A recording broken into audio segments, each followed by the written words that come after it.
안녕하십니까, 문틀란TV입니다.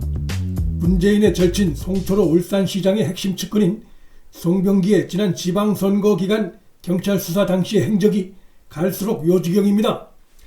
얼마 전 경찰 수사 당시 가명을 사용한 것이 드러나 의혹이 일었었는데, 이번엔 가명과 실명 모두를 사용한 것이 드러나 의혹이 더욱 확산되고 있습니다. 청와대에 김기현 관련 허위 비위 첩보를 제보했던 송병기가 경찰 조사에서 가명 조소와 실명 조소 두 가지 버전의 진술을 한 것이 드러났습니다.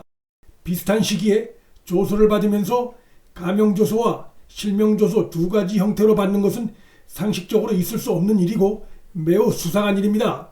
이런 행태는 송병기가 문재인의 절친 송철호 선거 캠프 핵심 참모였고, 또 그가 청와대에 상대 후보 허위 비위를 제보한 당사자이며, 또 당시 시점이 선거를 몇 개월 앞둔 공무원의 선거 중립이 매우 중시되는 민감한 시점이었다는 점에서 더욱 의심받을 수밖에 없는 행태입니다. 이것은 김기현 전 시장 비위 캐기에 혈안이 되어 있던 경찰과 제보자 송병기가 당시 수단과 방법을 가리지 않고 수사에 공조를 하고 있었다는 것을 보여주는 생생한 정황 증거를 할 수 있습니다. 이런 행위를 일선 경찰 차원에서 했다고 보기 어렵고, 최소한 이 사건의 수사를 총지휘하고 있던 황운하 당시 울산경찰청장의 지시가 있었다고 볼 수가 있으며, 더 나아가 이 사안이 청와대에서 내려온 제보라는 점을 감안할 때 경찰의 청와대 눈치 보기와 청와대의 유형 무형의 압력이 있었다고 충분히 볼 수 있습니다. 단순 이첩된 제보에 대해 경찰이 수사 상황을 이례적으로 9차례나 청와대에 상세히 보고한 사실도 그것을 뒷받침하는 중요한 정황 증거입니다. 12일자 중앙일보 보도에 의하면 울산시 공무원들이 모두 당시 한국당 김기현 전 시장 비위 내용을 부인하거나 반박하는 진술을 하자 경찰이 송병기를 다시 불러 실명 조소를 또다시 받은 것으로 확인됐습니다. 경찰의 이 같은 행위를 긍정적으로 생각하면 송병기한테 당신 말이 사실이라면 실명으로 다시 진술하라는 요구 차원일 수도 있고, 아니면 비위 제보 내용이 공무원들의 진술과 크게 내용이 다르게 나오니까 비위 제보자를 한 명 더 추가하는 차원에서 숫자 부풀리기를 위해 실명으로 또 조소를 받았을 수 있습니다. 그런데 그 이후 수사 진행 상황을 보면 경찰이 선거에 임박해 김기현 전 시장에 대한 압수수색에 들어가는 등 대대적인 수사를 펼친 것으로 봐서 후자의 의도였을 가능성이 큽니다. 경찰이 울산시장 비서실 등을 압수수색할 당시에 압수수색 영장에 송병기의 가명 진술 내용이 들어가 있었던 점이 이를 강하게 뒷받침하고 있습니다. 결국 경찰과 송병기 간에 이러한 이해하기 어려운 행태는 비위 제보 관련 진술자 숫자를 부풀려 사건을 의도하는 특정한 방향으로 몰고 가려는 시도였을 가능성이 매우 크다고 볼 수 있습니다. 송병기가 울산경찰청에서 최초로 조사를 받은 시점이 2018년 1월로 청와대의 김 전 시장 관련 비위 첩보가 울산경찰청에 전달된 지 한 달여 후라는 점도 이 같은 의혹을 뒷받침하는 정황입니다. 경찰과 송병기가 가명과 실명 두 가지 뻥튀기 조소를 받은 것이 문재인 절친 송철호 당선을 위한 기획수사, 공작수사였다는 정황 증거는 더 있습니다.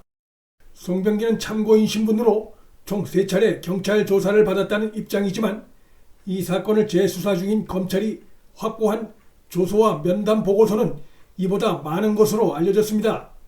조소를 몇 번 받을 수 있지만 송병기가 기억하는 조소 횟수와 실제 작성된 조소의 수가 다른 것은 송병기와 경찰이 당시 뭔가 불순한 의도를 갖고 수사를 벌였다는 의심을 피하기 어렵습니다. 이런 의심을 뒷받침하는 것 중에 하나가 송병기의 진술 조소 외에 면담 보고서가 별도로 존재한다는 것입니다. 이것은 경찰과 송병기가 단순한 경찰과 참고인 관계를 넘어서는 특별한 관계, 유착된 관계였음을 보여주는 또 하나의 정황 증거입니다. 송병기는 기자회견에서 자신이 청와대와 경찰에 밝힌 내용들은 언론에 다 나와 있던 내용들이었다고 주장을 했는데, 그렇다면 그런 내용을 들으려고 경찰과 송병기가 비정상적으로 두 가지 버전의 조사를 받고 또 조사받은 횟수가 얼마였는지도 당사자가 기억하지 못하는 상황이 벌어졌다는 것인지, 그것은 앞뒤가 안 맞고 그들 발언의 진정성을 의심케 하는 상황들입니다.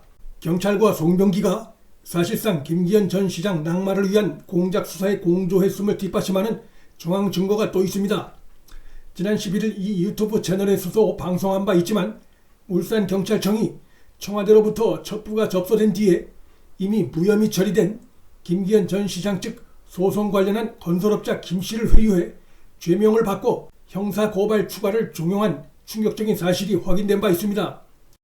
갈수록 공작수사 정황이 속속 드러나고 있음에도 대통령 문재인은 침묵을 하고 있고 이 사건의 최대 수혜자라고도 할 수 있는 송철호 현 울산시장은 오만한 태도를 보였습니다. 그는 11일 울산시 예산 관련 기자회견에서 하명 수사에 대해 기자들이 묻자 눈 펑펑 내릴 때 쓸어봐야 소용이 없다. 언젠가 속 시원히 말할 때가 있을 것이라며 이 사건 터지고 난 후 처음으로 입을 열었습니다. 송 시장은 이 같은 발언만 하고 더 이상 기자들의 질문을 받지 않고 서둘러 기자회견장을 떠났습니다.